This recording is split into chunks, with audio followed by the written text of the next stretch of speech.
ಪಶ್ಚಿಮ ಘಟ್ಟಗಳ ರಮಣೀಯ ಪ್ರಕೃತಿಯ ಬೀಡು. ಎತ್ತ ಕಣ್ಣಾಯಿಸಿದ್ರೂ ಅತ್ತ ಸುಂದರ ಪರಿಸರ ಕಣ್ಣಿಗೆ ರಾಚುತ್ತೆ. ಇದೇ ಪರಿಸರವೇ ಒಂದು ಕಾಲದಲ್ಲಿ ನಕ್ಸಲ್ ಹುಟ್ಟಿಗೆ ಕಾರಣವಾಯಿತು. ಕಳೆದ ಹಲವು ವರ್ಷಗಳಿಂದ ಜಿಲ್ಲೆಯಲ್ಲಿ ಬೇರೂರಿದ್ದಂಥ ನಕ್ಸಲ್ ಚಟುವಟಿಕೆ ಇದೀಗ ಯುಗಾಂತ್ಯವಾಗ್ತಾ ಇದೆ. ನಕ್ಸಲ್ ನಾಯಕ ವಿಕ್ರಮ್ ಗೌಡ ಎನ್ಕೌಂಟರ್ಗೆ ಬಲಿಯಾದ ಬಳಿಕ ಕಾಡಿನಲ್ಲಿ ಬಂದೂಕು ಹಿಡಿದು ಹೋರಾಟ ನಡೆಸಿದವರು ನಾಡಿನತ್ತ ಮುಖ ಮಾಡ್ತಾ ಇದ್ದಾರೆ. ಸರ್ಕಾರ ಶರಣಾಗತಿ ಪ್ಯಾಕೇಜ್ನ ಅಡಿಯಲ್ಲಿ ಇಂದು 6 ಮಂದಿ ನಕ್ಸಲರು ಶರಣಾಗತಿ ಆಗುವ ಮೂಲಕ ರಾಜ್ಯದಲ್ಲಿ ನಕ್ಸಲ್ ಚಟುವಟಿಕೆಗೆ ಮಂಗಳ ಹಾಡಿದ್ದಾರೆ.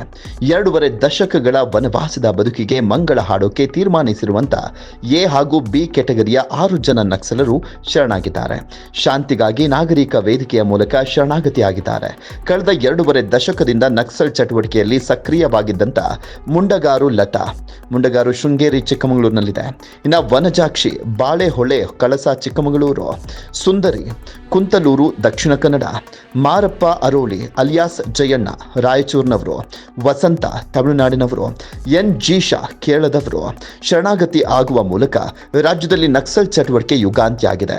ಚಿಕ್ಕಮಗಳೂರಿನಲ್ಲಿ ಇಂದು 6 ಮಂದಿ ನಕ್ಸಲರು ಶರಣಾಗತಿಗೆ ಮುಹೂರ್ತ ಫಿಕ್ಸ್ ಆಗಿತ್ತು. ಬೆಳಗ್ಗೆಯಿಂದಲೂ ಜಿಲ್ಲಾಡಳಿತ ಸಿದ್ಧತೆಯನ್ನು ಮಾಡಿಕೊಂಡಿತ್ತು. ನಕ್ಸಲರ ಸಂಬಂಧಿಕರ ಆಗಮನ, ಶರಣಾಗತಿ ಕಮಿಟಿ, ಶಾಂತಿಗಾಗಿ ನಾಗರಿಕ ವೇದಿಕೆಯ ಲೀಡರ್ ಎಂಟ್ರಿ, ಕ್ರಾಂತಿ ಗೀತೆಗಳು ಪ್ರವಾಸಿ ಮಂದಿರದಲ್ಲಿ ಕೇಳಿ ಬಂದವು. ಆದರೆ ಏಕಾಏಕಿ ಈ ಪ್ರೋಗ್ರಾಂ ಬದಲಾಗಿ ಮುಖ್ಯಮಂತ್ರಿ ಗೃಹ ಕಚೇರಿಯತ್ತ ತೆರಳಿದ್ರು ನಕ್ಸಲರು. ಇದಕ್ಕೆ ಪ್ರಮುಖವಾದಂಥ ಕಾರಣ ಎನ್ಐಎ ಅಧಿಕಾರಿಗಳ ಎಂಟ್ರಿ. ಶರಣಾಗತಿ ಆಗುವ ನಕ್ಸಲರನ್ನ ಎನ್ಐಎ ಅಧಿಕಾರಿಗಳು ವಶಕ್ಕೆ ಪಡೆಯುತ್ತಾರೆ ಎನ್ನುವ ಮಾಹಿತಿ ಹಿನ್ನೆಲೆಯಲ್ಲಿ ಚಿಕ್ಕಮಗಳೂರಿನಿಂದ ಬೆಂಗಳೂರಿಗೆ ಶಿಫ್ಟ್ ಆಯಿತು ಅಂತ ಹೇಳಲಾಗ್ತಾ ಇದೆ. ಮುಖ್ಯವಾಹಿನಿಗೆ ಬರಬೇಕಾದಂತ 6 ಜನ ಮತ್ತು ನಾನೀಗಾಗಲೇ ಹೇಳ್ದಂಗೆ ಶಾಂತಿಗಾಗಿ ನಾಗರಿಕರ ವೇದಿಕೆ, ನಕ್ಸಲೀಯ ಪುನರ್ವಸತಿ ಮತ್ತು ಶರಣಾಗತಿಯ ಸಮಿತಿ ಸದಸ್ಯರು, ನಾಗರಿಕ ಸಮಾಜದ ಮುಖಂಡರು ಬರಬೇಕಾದಂಥದ್ದನ್ನ ಸನ್ಮಾನ್ಯ ಮುಖ್ಯಮಂತ್ರಿಗಳು ಅತೀವವಾದಂಥ ಆಸಕ್ತಿ ವಹಿಸಿ ಮತ್ತು ಈ ಸರ್ಕಾರದ ಎದುರಿಗೆನೆ ಈ ಮುಖ್ಯವಾಹಿನಿಗೆ ಬರಬೇಕು. ನಾನೇ ಖುದ್ದು ನಿಂತು ಈ 6 ಜನ ನಕ್ಸಲೀಯ ಮುಖ್ಯವಾಹಿನಿ ಕಾರ್ಯಕ್ರಮನ ನಾನೇ ನಡೆಸ್ಕೊಳ್ತೀನಿ.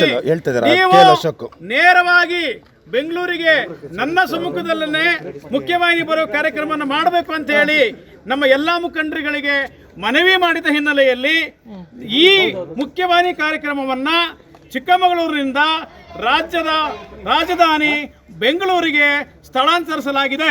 ಯಾವುದೇ ಭಿನ್ನಮತವೂ ಇಲ್ಲ, ಯಾವುದೇ ಭಿನ್ನಾಭಿಪ್ರಾಯವೂ ಇಲ್ಲ. ಮುಖ್ಯಮಂತ್ರಿಗಳ ಕಾಳಜಿಯ ಒಂದು ಮನವಿಯ ಕರೆಗೆ ಹೋಗೊಟ್ಟು ನಾವು ಈ ಮುಖ್ಯವಾಹಿನಿ ಕಾರ್ಯಕ್ರಮ ಚಿಕ್ಕಮಗಳೂರಿನ ಬದಲು ಬೆಂಗಳೂರಿಗೆ ಸ್ಥಳಾಂತರ. ಇನ್ನು 6 ಮಂದಿ ನಕ್ಸಲರು ಶರಣಾಗ್ತಾ ಇರೋದ್ರಿಂದ ಅವರ ಸಂಬಂಧಿಕರು ಹಾಗೂ ಆಪ್ತರು ಪ್ರವಾಸಿ ಮಂದಿರ ಸಮೀಪ ಜಮಾಯಿಸಿದ್ರು. ಎಲ್ಲರೂ 2 ದಶಕಗಳಿಂದ ತಮ್ಮ ಮನೆಯ ಸದಸ್ಯನನ್ನ ಮತ್ತೆ ನೋಡ್ತಾ ಇದ್ದೀವಿ ಅಂತ ಖುಷಿ ಹಂಚಿಕೊಂಡ್ರು. ಏಕಾಏಕಿ ಶರಣಾಗತಿ ಸ್ಥಳ ಬದಲಾಗಿದ್ದು ಗೊಂದಲಕ್ಕೀಡಾದ್ರು. ಕೊನೆಗೂ ಸಿಎಂ ಸೂಚನೆಯಂತೆ ಪೊಲೀಸ್ ವಾಹನದಲ್ಲಿಯೇ ಬೆಂಗಳೂರಿಗೆ ಕರೆದೊಯ್ಯಲಾಯಿತು. ಒಟ್ಟಾರೆ ಏಕಾಏಕಿ ನಿಗದಿಯಾಗಿದ್ದಂಥ ಶರಣಾಗತಿ ಚಿಕ್ಕಮಗಳೂರು ಜಿಲ್ಲಾಡಳಿತದಿಂದ ಮುಖ್ಯಮಂತ್ರಿ ಕಚೇರಿಗೆ ಶಿಫ್ಟ್ ಆಯಿತು. ಏಕೆ ಏನು ಎಂಬ ಕಾರಣಕ್ಕಂತೂ ಸ್ಪಷ್ಟ ಉತ್ತರ ಕೊಡಲಿಲ್ಲ. ಇದರ ನಡುವೆ ಎನ್ಐಎ ಅಧಿಕಾರಿಗಳು ನಕ್ಸಲರ ಬೆನ್ನು ಹತ್ತಿದ್ದಾರೆ.